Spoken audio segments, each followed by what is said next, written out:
nakaranas ng may ganitong modernong pamamaraan.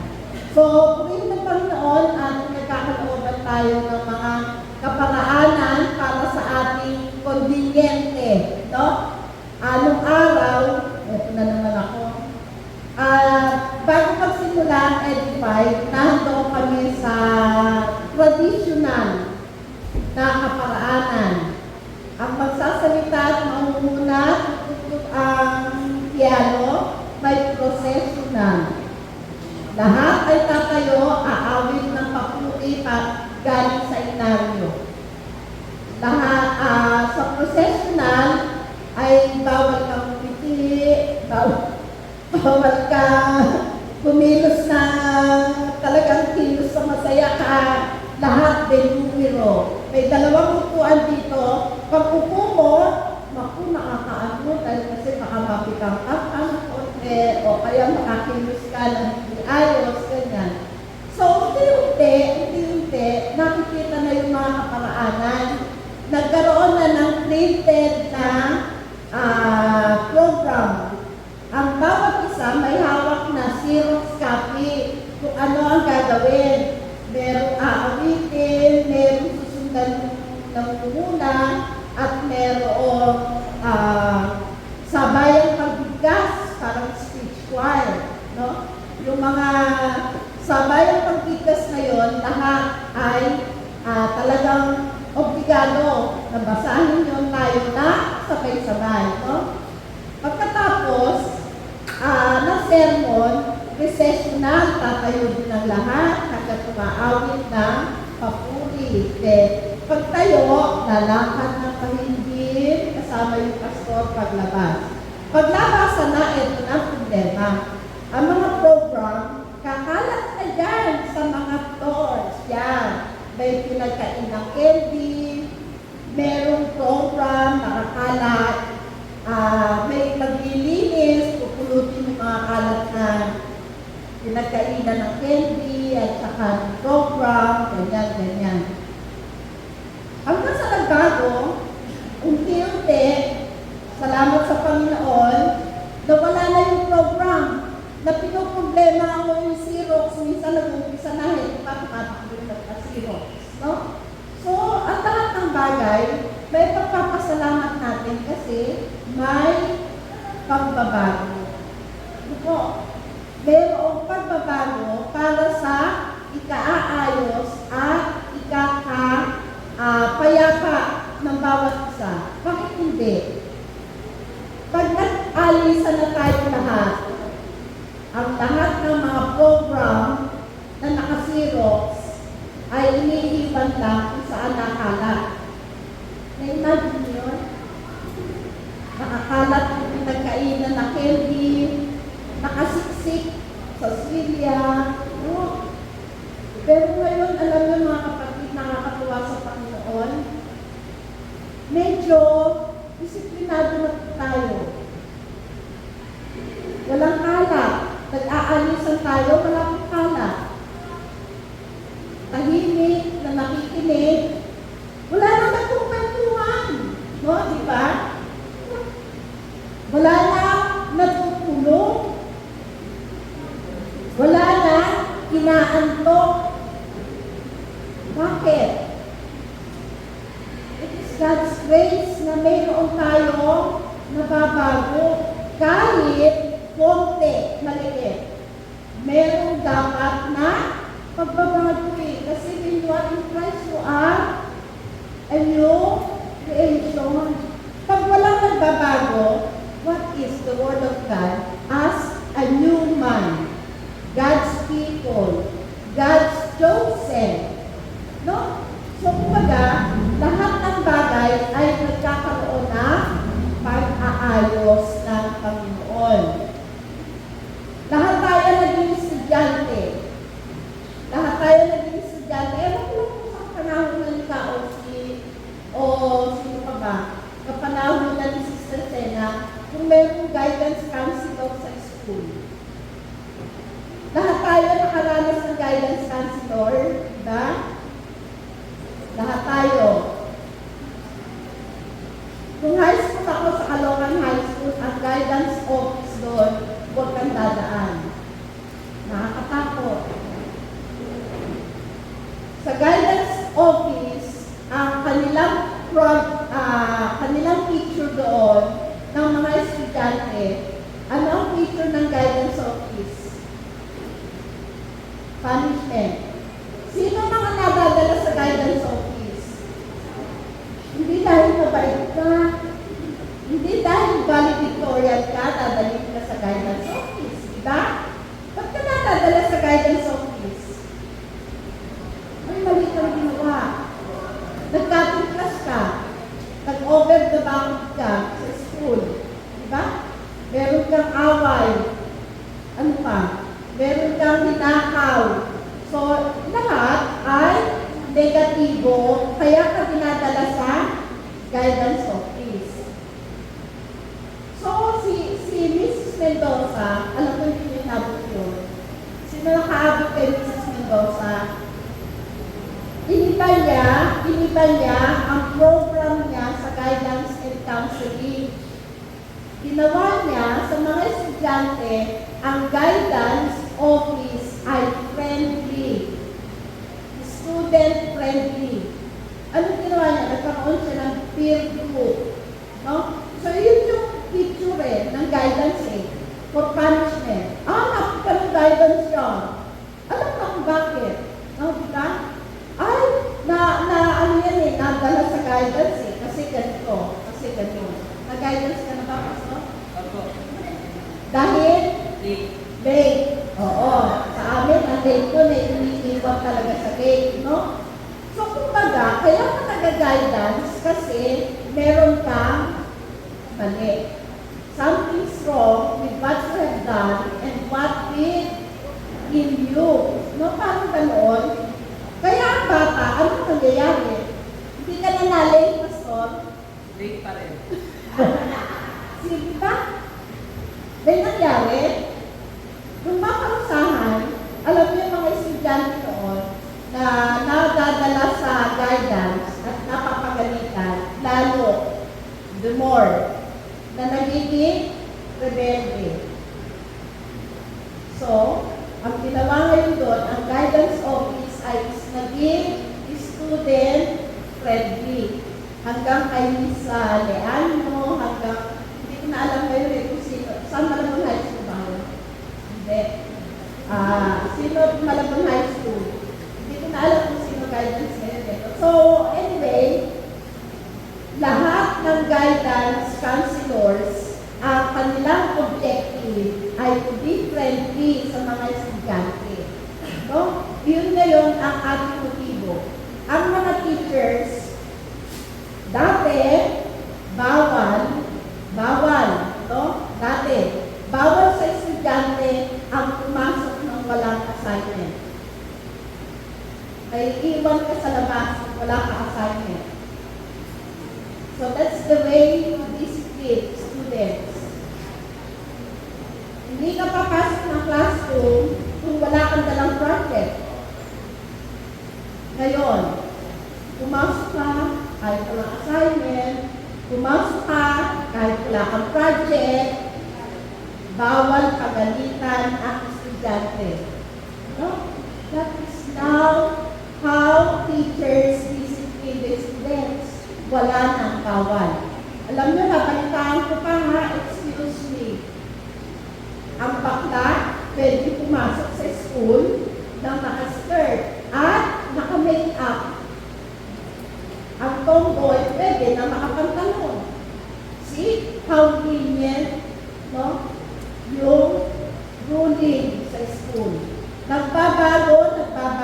Is it for the betterness or for whatever?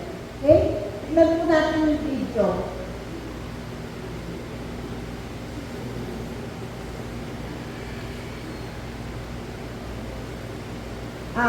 Ano po yung sitwasyon?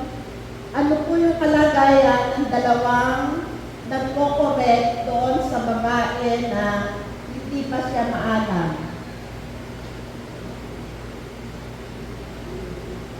Ay, walang sound. Kailangan po may sound para narinig kung ano yung sinasabi ng lalaki.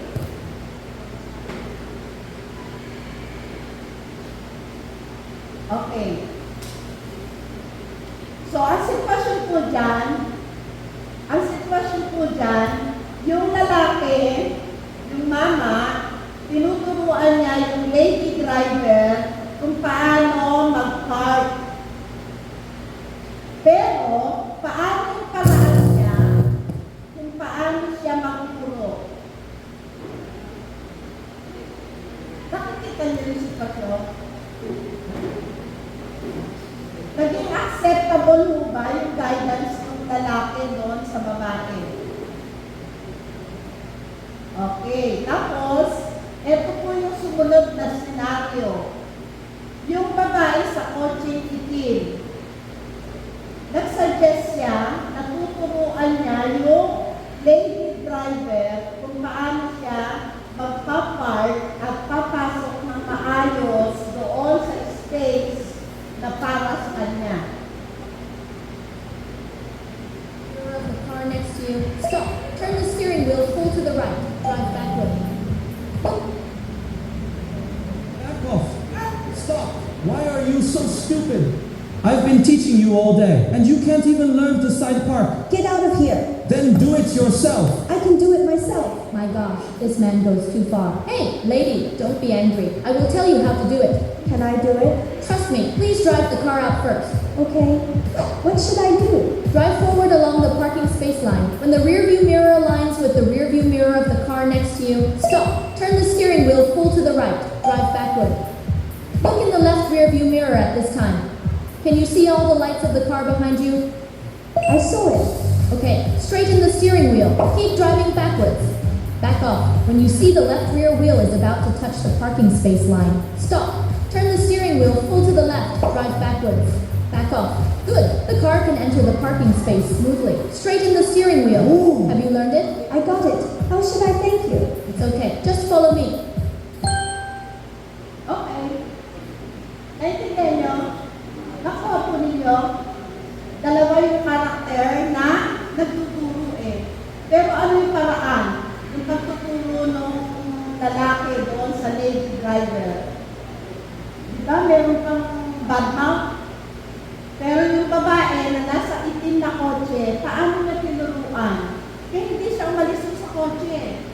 Sinabi lang niya kung paano ang kaparaanan maigarahe yung kotse niya sa right proper way. No?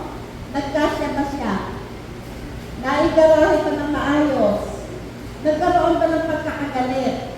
Tulad ng una, nagkagalit sila. Natatandaan niyo yung sa traffic, meron na ba rin?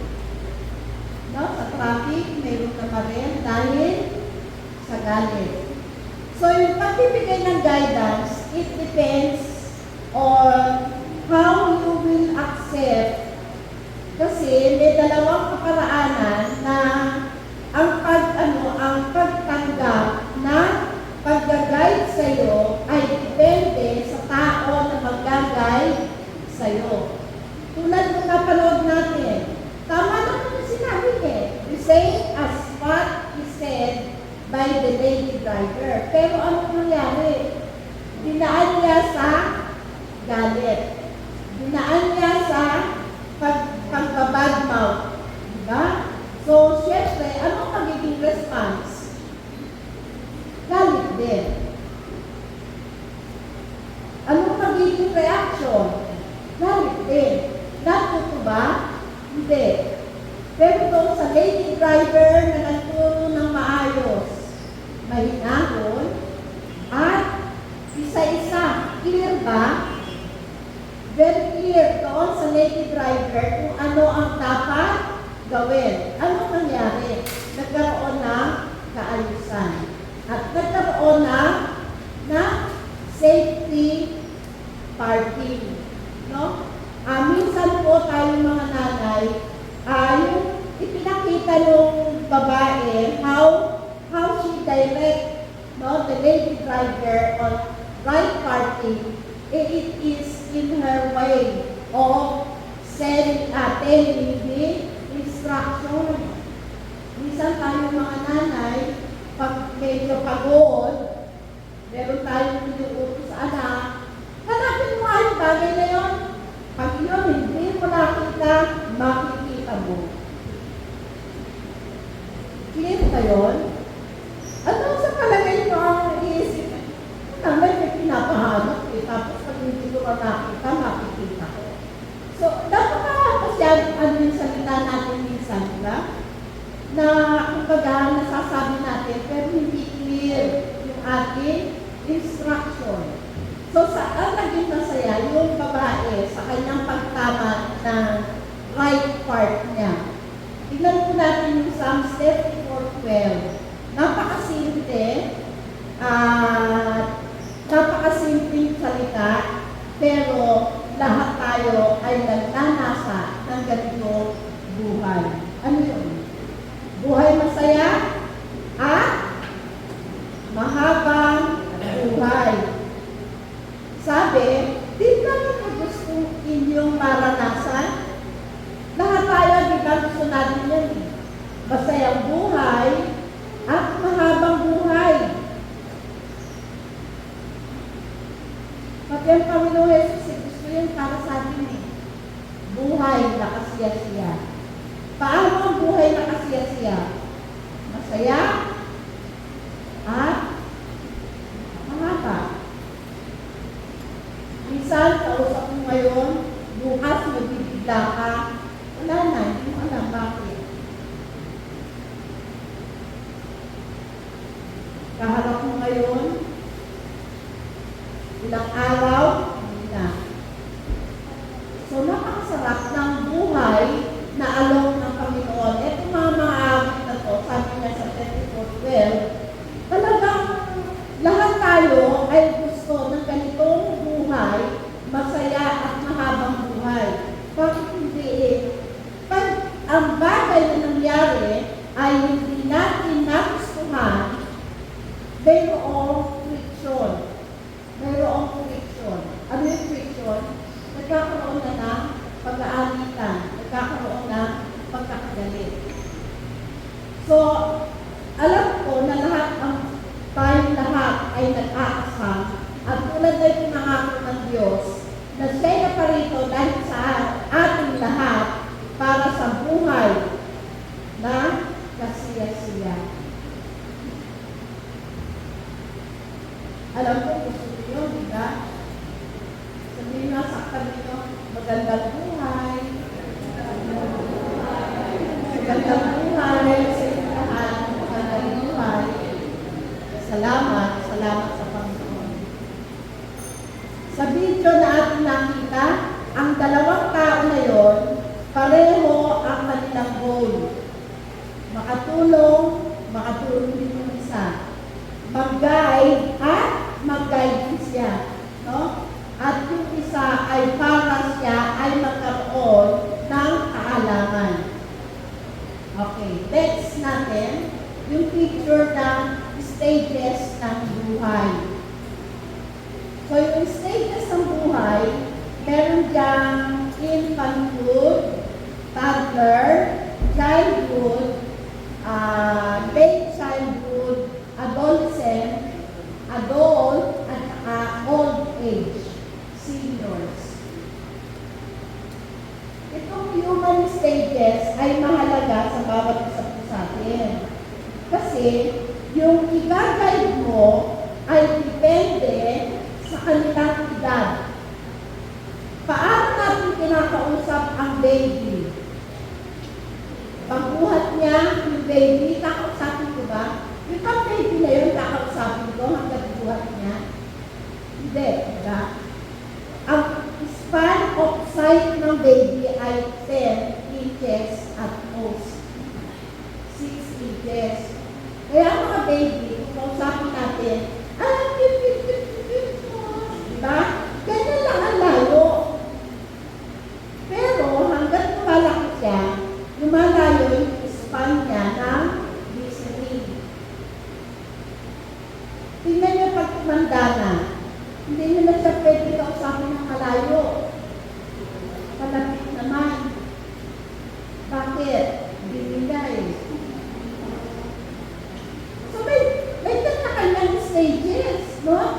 magbigay ng instruction. Kaya kami ni Kay, pag nag-usap, sigawan kami.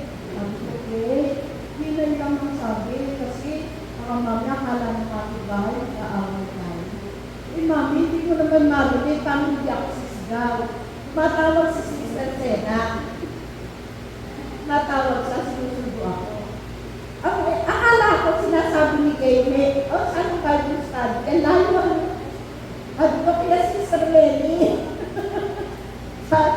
Sabi ni Kay, Mami, sumigaw na siya.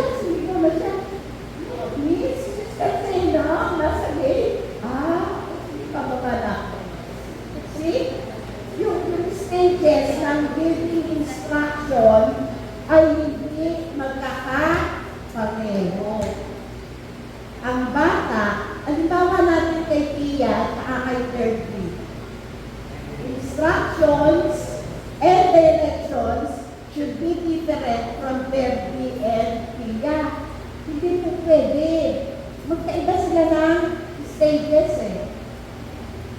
Ang anak ko 3. Magkakaiba ng kaparaanan yan. How I deal with Kay, how I deal with Tintin, and with Joy. Nagseselos itong Tintin kasi may attention mostly kay Joy at kay Kay. Natanim pala sa isip ni Kay yun, ngayon. Alam mo, Mami, kaya lagi ang instruction mo sa akin at sa kay ate kasi kami ang abnormal, si Tintin normal. Bakit sa ganon? Ang abnormality kako ninyo, si Joy, napakasakitin. Napakasakitin bata ni Joy. Napaka-bunso naman, napakakulit. Bigay. Ang instruction magkaiba. Hindi po pwede magkapareho ng paraan ng pagsasalita. To tell you frankly, sige, ikalitan ko na delikado yun. Pero siyempre, hindi naman tatamaan. No? Pero yung manner ko nung how to discipline, tama ba yun? Hindi. Binago ko kayo kasi naaano na yung kanyang yung ego niya, hanggang lumalaki, natatandaan niya na. Natatandaan niya lahat ng ginagawa ko. So, inibak na kayo yung pamamaraan. So, yung guidance natin sa bata, hanggat umiiba ang kanilang pamamaraan. Ngayon po, kami ay mga nasa edad ng ka-exit na sa mundo. Tanggap namin po, ka-exit. Tanggap namin na hindi lahat na sinasabi namin ay pwedeng sundin na anak. Tanggap na namin yun. Tanggap na namin. So lahat ng bagay within the family, kailangan lang may tanggapan. Yung pag-aralan natin ng ito, accept yourself. Huwag mo hahanapin sa iba yung meron ka. Huwag mo hahanapin sa iba yung kaya mo. So that is the manner of instruction. Yung stages na yan, iba't iba ang kalakhan. No? Yung Sabado Boys, hindi natin pwede ipilit yung kanilang kabaitan sa kabaitan ng beautiful girls. No? Iba sila. So may hiroon tayo iba-ibang kakanyahan. Sabi nga, may paborito yung magulang sa TV, diba? Sabi niya, hindi anak, release ko rin yan. Meron lang release ko strawberry, may release ko cream, diba? So ibig sabihin, iisa, pero iba't ibang kaparaanan ng paggawa. So bakit talaga yan? Kasi on how we give instruction and how we accept instructions or guidance. Pero kung titingnan ninyo, lahat po ng iyan ay pare-pareho para sa ating kabutihan. Para sa inyong kabutihan, lahat yan. Kaya daw, huwag daw tayo magsesermon kapag galit. Kaya po ako ngayon, masaya po ako. Okay, so that's it. Natutunan natin doon sa way of teaching ng party. Ayan, magkakaiba po tayo lahat talaga. Kaya yung manner ng pagbibigay ng guidance ay tunay na kinoconsider natin ang age. Kinoconsider natin yung culture. Ano ba yung kultura sa bahay? No? Ano ba yung kultura, yung kinalakihan sa bahay? Ano ba yung environment niya? Makikita nyo na, yung iba na ugali ng mga anak natin pag nag-school. Mas maniniwala sa teacher kaysa sa atin. Ako, department head ako sa mathematics. Ayaw ako paniwalaan ng abo ko. Mas naniniwalaan sa kumon. So, pero merong bagay kasi na natatanim sa isip ng bata kasi yun na lagi niya kasama. No? So, akala nga, meron isang teacher na nag-retired na teacher siya, pero ang kanyang major work ay yung nagpipicture. Nagpicture siya sa Immaculate Conception, nagpipicture siya sa amin, last picture, hanggang sa mag-retire. Ngayon, pagdating niya sa bahay, ayaw siya ngayon paniwalaan ng mga anak niya na siya ay teacher. Si Jeff din ayaw paniwalaan teacher siya. O graduate siya si Jeff. Nakita lang sa yearbook. Kaya ngayon, pag nagtuturo siya sa anak niya, ayaw siya paniwalaan kasi hindi naman siya nagtuturo. So yung teacher, humingi na sa akin ng loan. Sabi niya, Mars, bigyan mo naman ako ng loan. Kasi yung anak ko ayaw ko paniwalaan nagtuturo ako. Eh, ano bibigay ko sa'yo pa? Pwede nag-retire ka na, nag-resign ka na. Kahit isang loan ka, part-time. Eh, sabi ko, kung part-time, yung munisipyo nagbibigay mo ng part-time. Ganun ba? O sige, wala. So, ibig sabihin, na-set up na yan. Through guidance na yung ano niya, yung mga anak niya, gusto niya ay mapaniwalaan siya na tinuturuan nila sa math. Ayaw din ako sa kanya. Kasi taong bahay na lang, business na sabi. Taong bahay na lang. Ayaw mo yun siya pakinggan yung anak niya pag nagtuturo ng math. Kaya gusto ay magkaroon siya ng teaching loan sa high school para paniwalaan siya. Okay. Next natin ay yun nga yung mga culture at yung mga physical development ng bata. Lahat ay kasamang factor para tayo ay makapagbigay ng proper guidance. Una, sa church natin, ang ating pagka-church ay 8 o'clock ng umaga. Panawagan yan, ang ating pong pananambahan ay alas 8 ng umaga. Hindi naman mapagsak si Pastor Boy, Pastor Ben, Pastor Linggono. O, kung sino lang dumating, yun lang yung susunod, ganyan. Hanggang sa nagbago, medyo bumababa na yung ating mga pastor at mga lahat ng bagay, may mga bagong ruling. Okay? Ang pagre-review ay hindi lamang, tanda yung mga kapatida, ang pagre-review, yan ay pagtatama na mali. Okay? So, 8 o'clock, hindi nasunod. Bihira ang dumarating. So, eto na. O sige, gawin na natin 9 o'clock. Hanggang ngayon. We are how many years? 35 years na. 35 anos na tayo. Mananawagan. O mga kapatid, mag-ayos na kayo. Alas 8 na. Nabasa? Hindi. Nabasa. Mga kapatid, meron tayong prayer meeting online. Nabasa? Hindi. Nabasa. Pero walang cellphone. Meron tayo mga kapatid, Bible study, okay, maraming umaten, salamat sa Panginoon. O mga kapatid, 9 o'clock na ang ating service.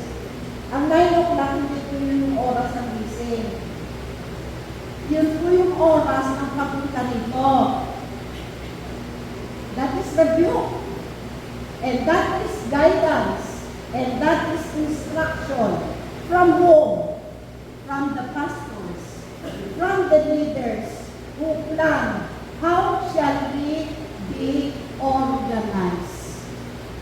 Gusto niyo ba yun? Pag tayo po ba dumarating ng huli, ano po pakiramdam natin?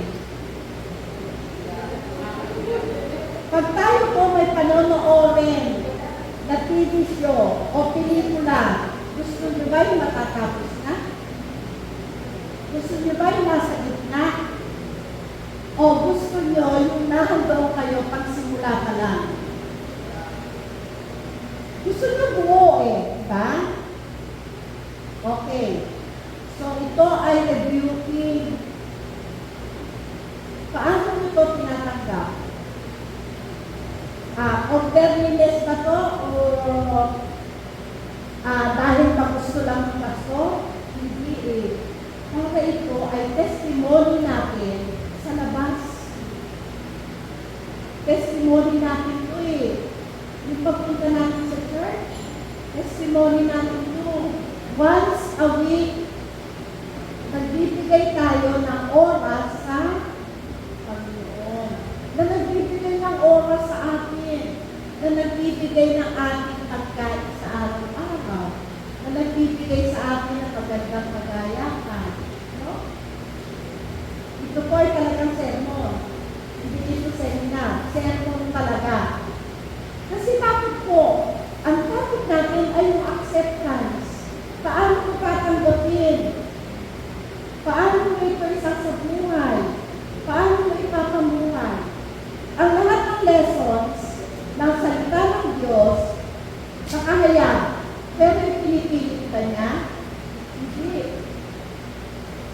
Hindi pinipilit ng Diyos. Tanggapin mo, hindi. Nasa sa iyo. Ang sino man ay hindi makakapagpabago ni man. No one can change anyone. Nasa sa iyo yun. Buksan mo ang isip mo. Buksan mo ang puso mo. Ang sino man na nais mong baguhin. O kung maniganilo, masama yun sa iyo. Ang kapatid ko, alam mo ba, namatay sa kanser dahil sa sigarilyo at kaasala. Nakinig ba? Nakinig ba? Hindi. Namatay na siya. Saan? Paninigarilyo. Saan? Pag-inom sa bisyo. So this is not a seminar, but rebuking all of us. Sino pa gumawa ng program? Itinalaga ng Diyos sa ating mga pastor. Para tayo magkaisa-isa. Hindi po pwede may darating na alas 10, may darating na alas 12. May magka-church sa atin, dumating na ang uwi na tayo. Anyway, hindi naman siya, ngayon lang siya atin. No? Kumbaga, lahat ng rules, lahat ng laws ay for our own goodness. That's what Jesus did. Ilan sa school, bakit kailangan ng mag-uniform? No? Diba? Bakit kailangan susunod pa rin kayo sa teacher? Bakit? Pwede naman hindi Pwede naman hindi mag-uniform. Pero bakit kailangan mag-uniform? What for? For teacher's goodness? No, it's yours. So yun yung ating ibubukas. Pag hindi bukas, pag hindi open ang heart, wala. Para tayong nagsasalita sa bula. Okay, next.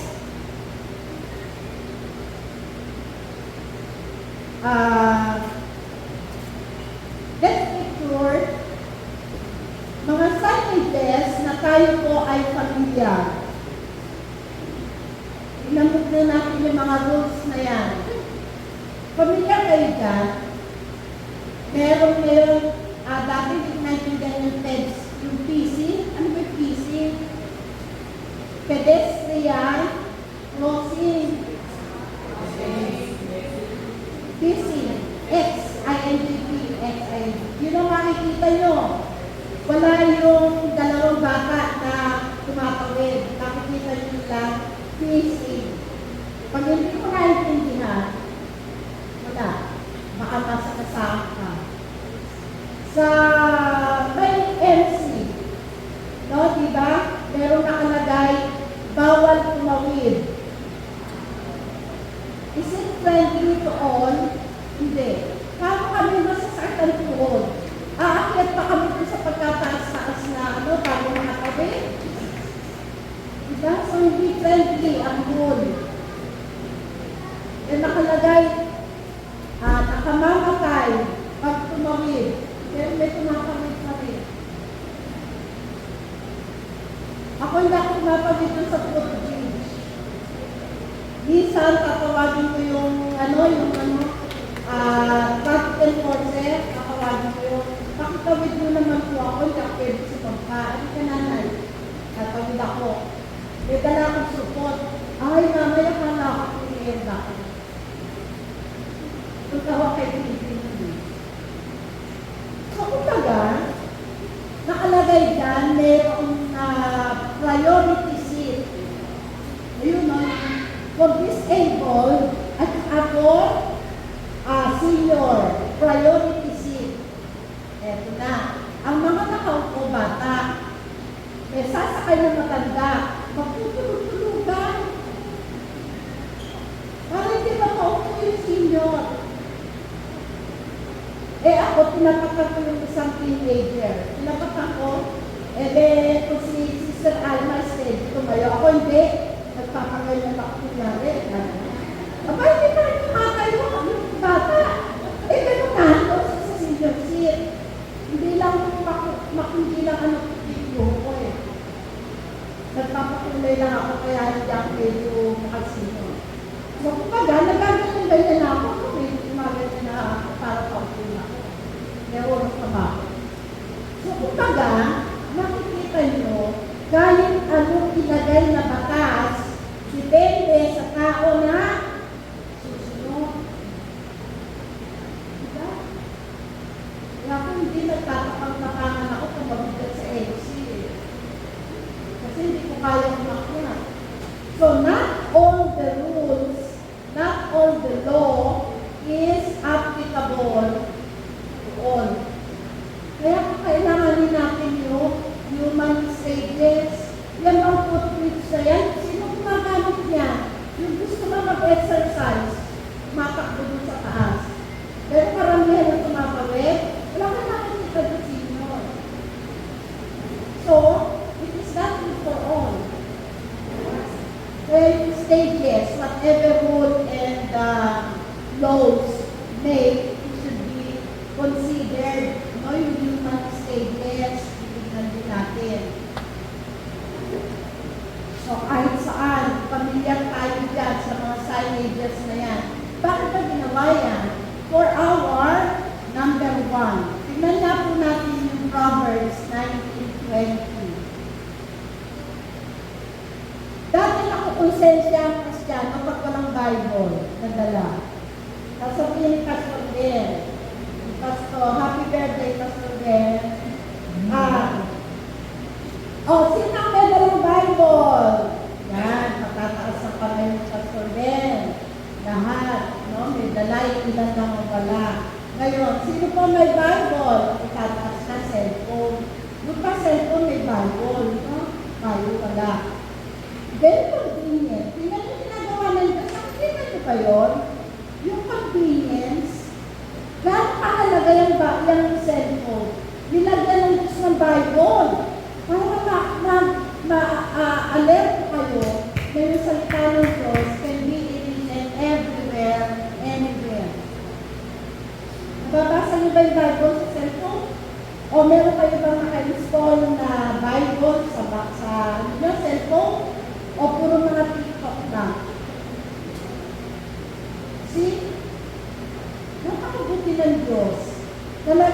Ilalagay niya ang lahat ng bagay para isama natin sa buhay natin araw-araw ang salita niya. Okay.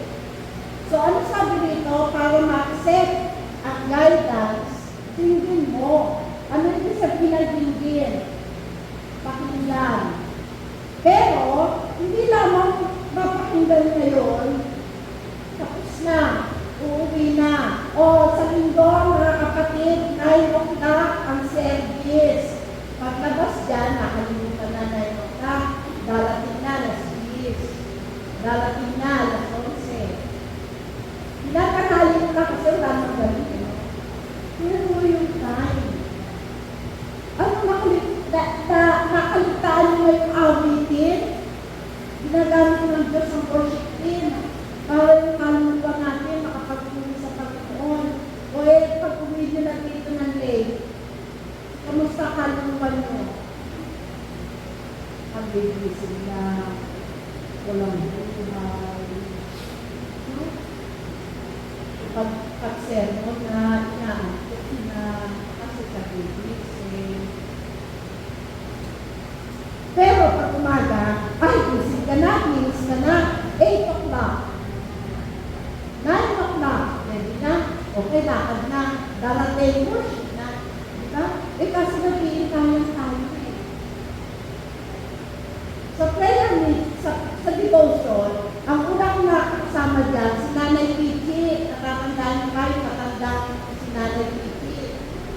At saka, susunod at ko, kami tatlo. Mga nawala na. Hindi pinababayaan ng Diyos ang mga pagkakataon para sa Kanya. Nandiyan sa Sister Sena, pagkakalooban ng mahabang buhay para sa morning devotion. Alam niyo mga kapatid, ang morning devotion hindi lamang sa mga edad na pa-exit na.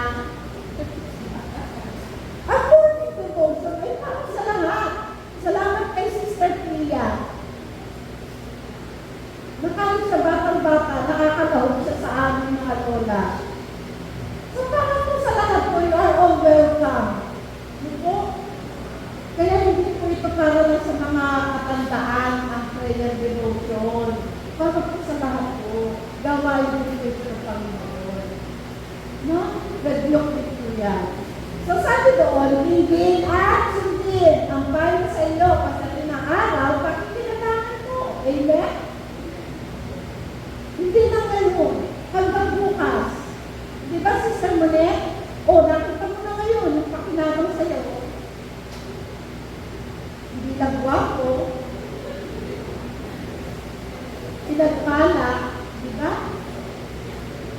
Di ba, Jacqueline sa Osi? Hindi na sayang ang pagod ng kaswagin. Di ba? Hindi na sayang. Kung hindi inangkin ni Pastora May ang pamumuno sa atin, alam ko naman, hindi pagkakabayaan ng Diyos na walang mamumuno sa atin. Pero praise God na tinanggap niya. Diba? Tatanggapin mo ba ito? Sabi ka? Tatanggap, ako hindi ko tinatanggap eh. Sabi nga, ako nisa, hindi ka naman hindi.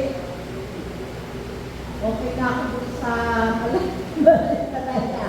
Ayoko sumili ka ulo. Napagkat ito, hindi naman susundin. Gagawa ka ng plano, hindi ka masusundin. O, di ba? Tandaan mo natin yun, ang ating mga pastor. Sila yung itinalaga ng Diyos para mamuna sa atin. Sundin at dinggin ang kayo sa iyo. Anong kinain mo nung 5 years old ka? Tanda mo? Tanda mo? Hindi. Anong pinagkakain? Girls, anong pinagkakain mo nung 5 years old ka? Sa dami, hindi ko tandaan. Ganun ang pag-aaral natin ngayon eh. Hindi nyo nalalaman, pero you are growing and growing gradually. Hindi ka pinagabayaan ng Diyos na maibana ng gas. Okay? Hanggang oras ba ako? Kasi hindi na masakit ang tuhod ko. Kaya ko 2 oras kasi. Okay, next. So yung Proverbs 13:20 ay salita ng Diyos na sinabi sa atin upang ito'y pakitabaran natin sa balang araw. Okay, number 1 is safety. Lahat ng mga safe na huli ng batas, ng traffic, ng lahat ng ating mga sinusunod, yan ay for our safety, para sa ating kaligtasan. Bakit ba ang Panginoon nagbigay ng salita, nagbigay ng buhay niya? Para kanino? Para sa'yo. Ba't nagsaya ng Panginoon Jesus? Hindi naman yan nag-record, ay lahat kayo tanggapin niyo ako, namatay ako dahil sa kasalanan mo Pero ano ginagawa mo binabalik mo na mo Diba? So for our safety, tingnan niyo si Adan at si Eva. Mahaba-haba ito, wala pa sa kalahati. Si Eva at si Adan, noong una nasa garden sila. Maganda, diba? Kinuwento nung libro, yung creation ng Diyos. How were you created, and around you, how were created. Si Adan at si Eva, masarap ang buhay nila. Hindi nga nila alam, kahubo pala sila. Hindi nila alam yun. Sinabi lang ng Panginoon, o sige, lahat sa inyo, pero lang yun. Pinagbawal ng Diyos, isa lang. 6 na araw, binigyan tayo upang magtrabaho, upang lumigaya, upang magpahinga, 6 na araw. Ano hindi ng Diyos? Isa lang. Kaya ba natin yun? In 6 days, ating lahat yun. Pero isang araw lang ang hiningi sa atin ng Diyos. So yun sabi ng Panginoon, lahat pwede yung galawin. Pero lang yun. Bakit? For their safety. Para sa kanilang kaligtasan. Para sa kanilang pag-iingat. Sinunod ba? Sinuway. Sa sobrang pangangailangan, sobrang kagalakan, sobra sa lahat ng nasa paligid nila, nalibang. Yung kaisa-isang turo ng Diyos, kaisa-isa, nakalimutan. Napakinggan, pero sinunod ba? Hindi. Nagkasala sila. At nakita nila, hubad pala sila. Pero napakabuti ng Diyos. Pinobot pa rin sila. Dinabitan. Bago palayasin. No? Dinabitan ng balat ng hayop. Bago palayasin. Ganun kamahal ng Diyos ang tao. Ang bawat isa, ganun kamahal ng Panginoon. Okay. Next, orderliness.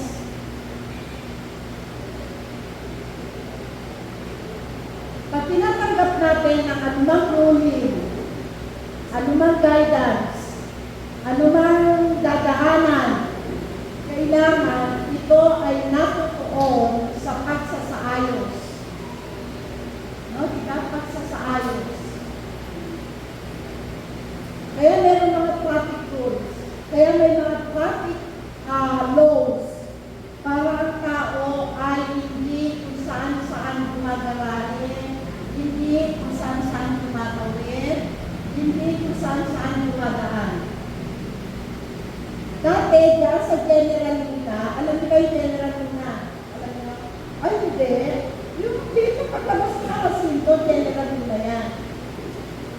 Iyan ay two-way. Pwedeng saluhan. Kaya nung ako'y nagtatrabaho sa Malabon High School, nilalaan ko kahigit 30 minutos. Dahil traffic. Ngayon, nasolusyonan. Hindi na siya traffic. Bakit? Inayos. Doon na sa may C. Arellano papuntang bayan.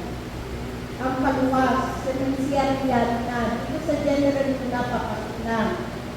tatawid ako. Pagtawid natin, kasi one way, syempre tingin mo dito lang sa kaliwa. Hindi na ako tumingin dito. Eh, dito na ako sa siklo. Dumaan na ganyan. Muntik na ako nasa mabugo. Sabi niya, nanay, umahan po ako, nagpupusina ako. Eh, sabi ko, bili yung aking kaliwa. Hindi ko nabibili. Pero sila mali. Siya ang mali di ba? Kasi family lang yun. Dapat yung dadaan sa si Adriano. Pero ako pa ang naging mali. So, dapat pala pagkakagod ka pa ganyan. Kahit na one way lang. Tingin ka rin sa kabila kasi may mga low breaker. Tingin ka rin doon sa kanan mo. So that's orderliness for our safety. Okay? Magkakaroon na yan. Next, kanino kong kapakinabangan? Beneficial. Number 3. Kapag may ibinigay na guidance, tinanggap mo, it is for your safety, for orderliness, and for your own beneficial. Sa iyong sariling kapakinabangan. Tignan po natin yung picture. Meron lang pa unahin sa dito. Tignan niyo yung dalawang team na yan.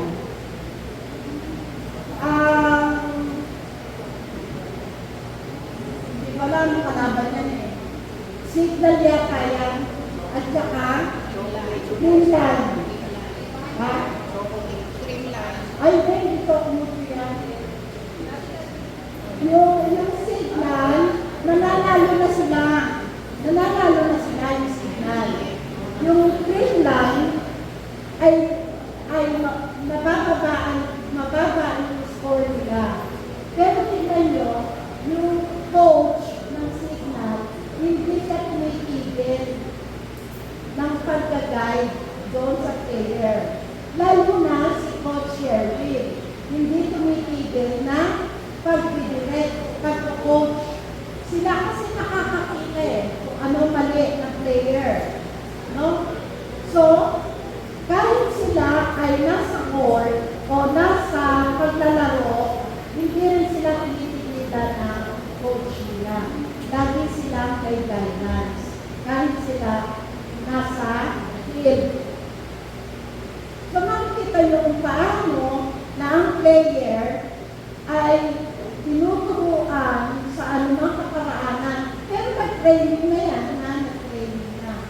At ang pag-training niya ay hindi lang basta yung talent na makapag-spike o makapag-service o anuman. Kung hindi, meron silang body strength. Meron silang pagpapalakas ng katawan para magagawa nila yung kanila paglalaro. So, ganyan ang pangako sa atin.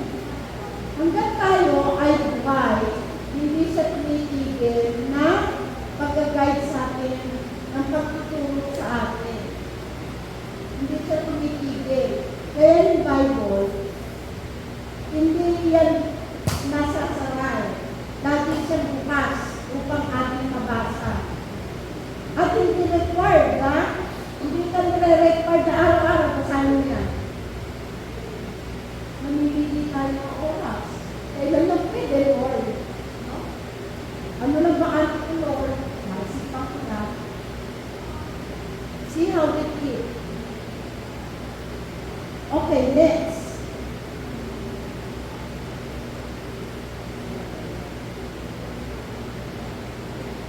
The right path. So Psalms 119 and 105. Sabi ng salita mo, isang langlaw sa akin ay patnubay.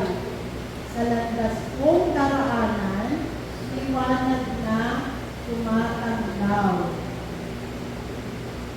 Kamusta po kayo?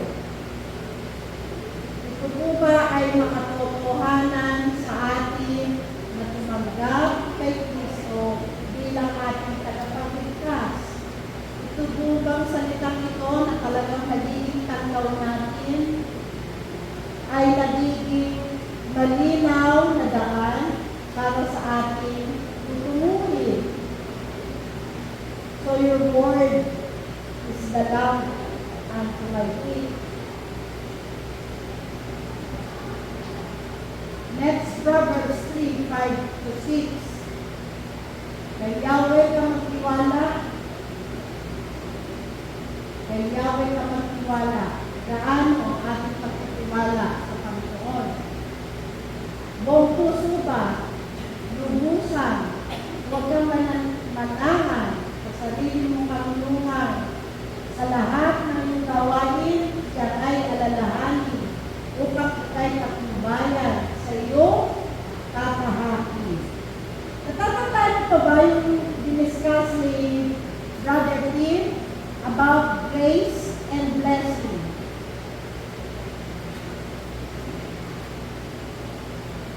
Bakit kailangan i-take natin ay ang grace? Kasi ang grace, hindi galing sa atin. Galing sa Diyos. Ang grace galing sa Diyos. Ibig sabihin, hindi natin yung magsisikapan, hindi natin yung gagawain para makamit natin. Blessing. Sometimes, blessing can come from our brightness. Matalino ako, kaya ako nagkaroon ng ganito kabuhayan. Masipag ako, kaya ako binibless. So we see blessing through our effort sometimes. We can see blessing kahit pinagpakuran natin ito. But the grace is not. So yun yung pagkakaiba. No? So nakita ko, kasi ang blessing, pwede magkamali tayo eh. Kaya ako pinagpala, Lord, kasi mabait ako. Ay, pinagpala ako ni Lord kasi sipat ko.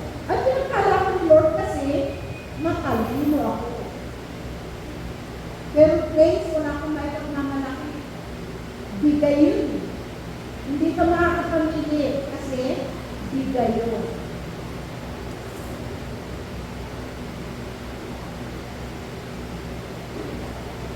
So, kaya ako magtiwala dahil ang buong kalooban ng Panginoon ay tunay na mayroong pagmamahal.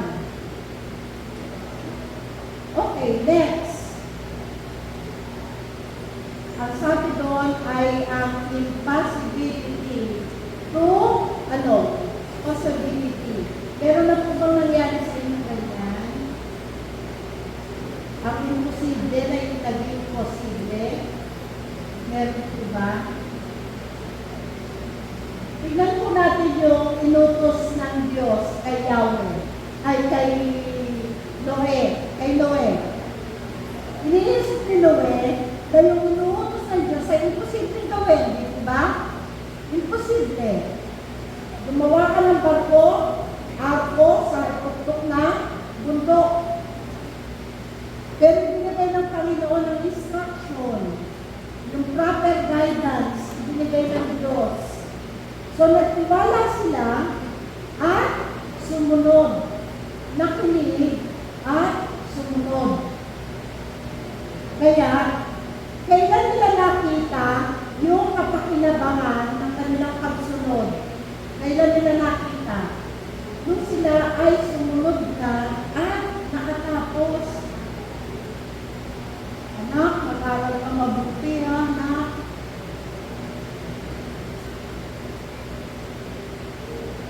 Nag-aaral bang mabuti ang anak?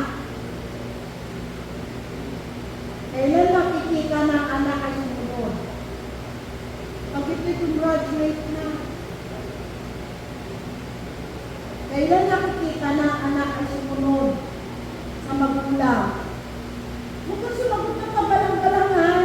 Hindi ka man tinuturo sa'yo yan Kailan nakikita? Wala na rin respeto sa labas. Wala na rin galang sa labas. Pero pag sumunod, respectable. No? Nagalang-galang siya at magalang siya. So nakikita yung kunti lang na salita ng magulang. O anak, mag-iingat ka ha. Huwag kang waldas. Si ano pala, si Tim, kilala niyo ba yung inchik? Sino nga yun, yung inchik? Na ipumero? Sino yun? Si Tad. Ha? O, siya na nga. Alam mo, turo niya sa anak niya, yung guide niya sa anak niya, hindi niya binibigyan ng pera. Puro pagkain, ang baon. Puro pagkain. Bibigyan ng pera yung anak niya, pero, sige, bigyan ka ng pera, magkano? Masahihin mo ko. So may katukas sa paggawa, sige, bilang ka pera, hugas ka pinggan. Diba? O, bibigyan ka ng pera, sige, maglinis ka. Ibig sabihin, hindi lang basta nakukuha yung pera, pinaghihirapan. So, nung lumaki yung mga anak nila, hindi umaasa sa kanya, naging masipag na anak. Aray. No?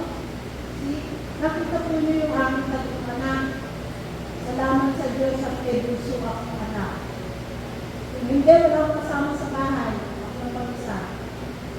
So kahit gano'n si Kay ay, salamat Lord. No? Nakikita yung napapasaya ko kay Kay, na natutuwa din na ako kay Kay, napapasalubungan niya ako. O mami, kumain ka na ba? Ganyan. Yung dalawa kasi malayo eh. No, minsan na lang ako nagpapak-text. Ano lang ba yung text, mami? Ganyan. O kaya mapadala. Oy! O kaya mapadala, mama. Minsan si Joy ganon. Oy, si Joy ganon. Oo. O mami, ano gusto ng Elenda? Ganyan, diba? So, yun ang reward ko na mapait ko karanasan. No? Ngayon ko nakita yung kapakinabangan, pagsunod sa Diyos, at pakikinig sa Kanya. In times of trial, pagtiwala ka lang. Ano sabi natin, Emily 6:10? In His time, He will make things beautiful. In His time, gano'n si Sister Rebecca, huwag na nito. Magandang hinahanap. Okay. Next. Yung kay posiblihan ay mahirap tanggapin minsan, pero pag sinunod mo, nakikita mo, posible pala. No, diba? Posible pala. Number 6, build a strong relationship. Kapag ang anak sumusubay sa magulang, maganda bang relasyon? Kapag ang magkaibigan, lagi nagkakagalit, walang pagkalangan, maganda ba ang relasyon? Pero kapag nag-uusap at nagsusunuran at may masayang pag-uusap, it makes your relationship strong. May napanood kami ni Kristen sa Netflix.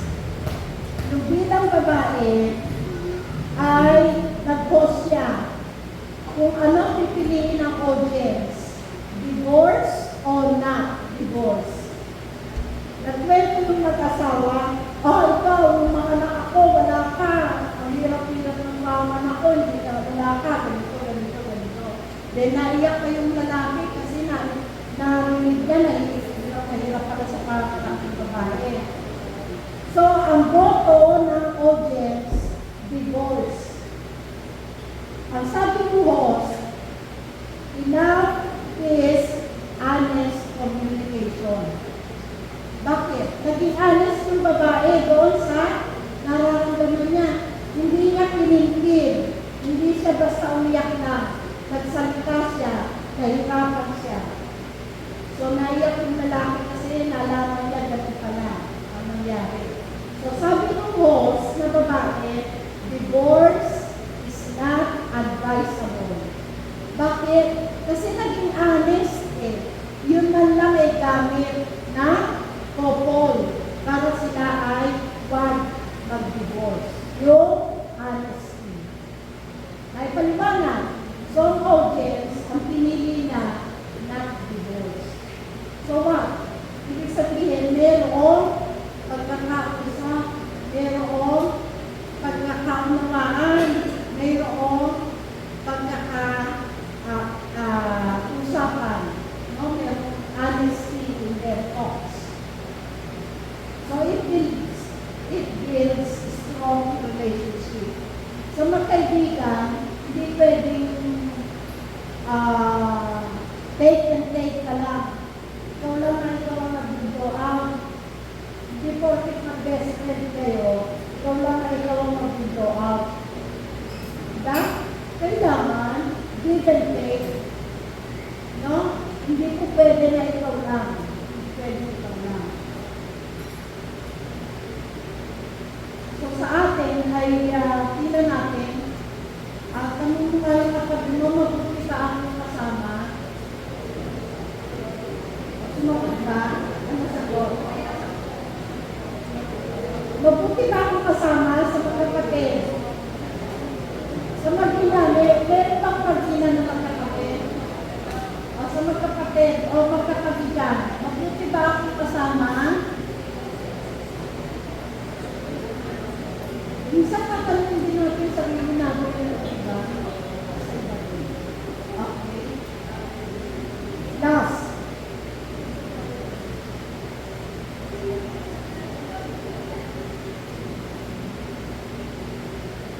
Relasyon natin sa Panginoon, relasyon sa estudyante at sa teacher, kailan nagkakasundo ng teacher kapag sumusunod ka. Diba?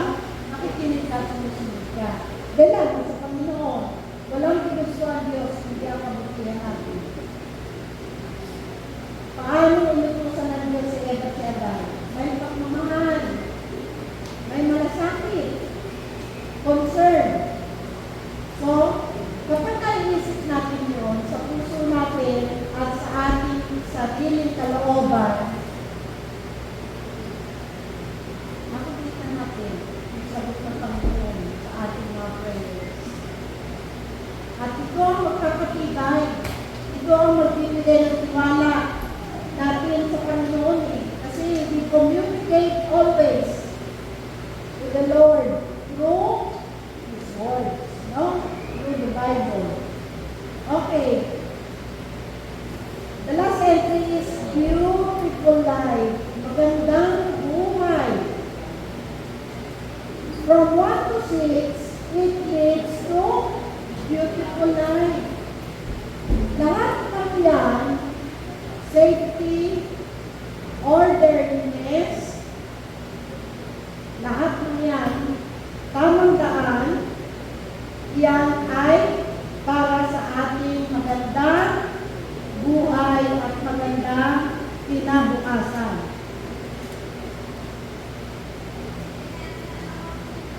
Isaiah, sabi ko sa Isaiah 58:11. The last verse, and Proverbs 3:5-6. Isaiah 58:11.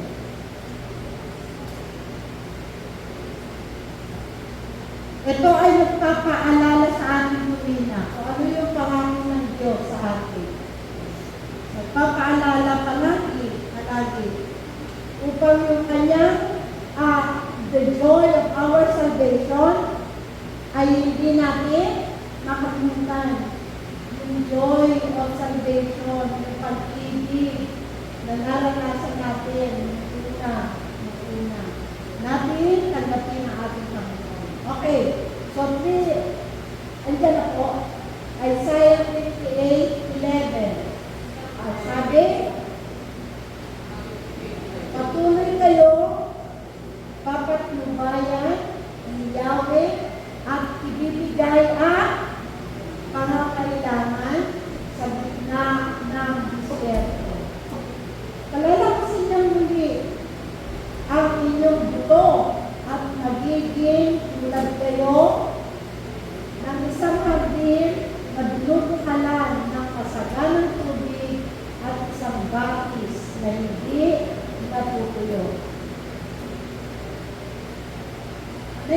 Na-imagine niyo po ba yun? Na ang buhay ninyo ay magiging tulad ng hangin. Hindi matuyo. Hindi kayo mawawalan. Hindi kayo maghihirap kung anong kakanin bukas. Ang Diyos ay araw-araw nagkakaloon ng kakainin. At na, pangangailangan, patuloy siya nakamasid sa atin. Higit pa siya sa coach. Tayo sa oras, ang ating pangangailangan. Ano sabi doon? Sa gitna ng disyerto. Ibig sabihin, sa gitna ng ating kinalalagyan, ano man ito, nahandoon ang Diyos. Okay, next. 3, 5, 6 na Proverbs. Ito sana ay maging ating pong prayer. Maging prayer po natin. Ituro mo sa akin, Yahweh, ang iyong kalooban at ang iyong landas. Sa akin ay ikaalam. Minsan, nalilibang tayo sa panlabas natin kalagayan. Kaya, pray natin na minsan patuloy tayo na bayan ng Panginoon. Turuan mo akong mamuhay ayon sa katotohanan sapagkat ikaw ang Diyos na aking kaligtasan. Sa buong maghapon, ikaw ang inaasahan. So let us all make this our prayer. Pagkubay ng Panginoon, pag-isip sa umaga, hanggang maghapon, Lord, patuloy mo akong gabayan. Akayin sa landas ng iyong kalooban. Ay lahat kayo para po sa ating pagsasalamat.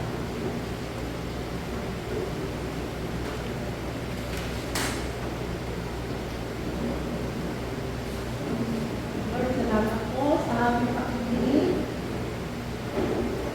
Loobin mo na nagabayan po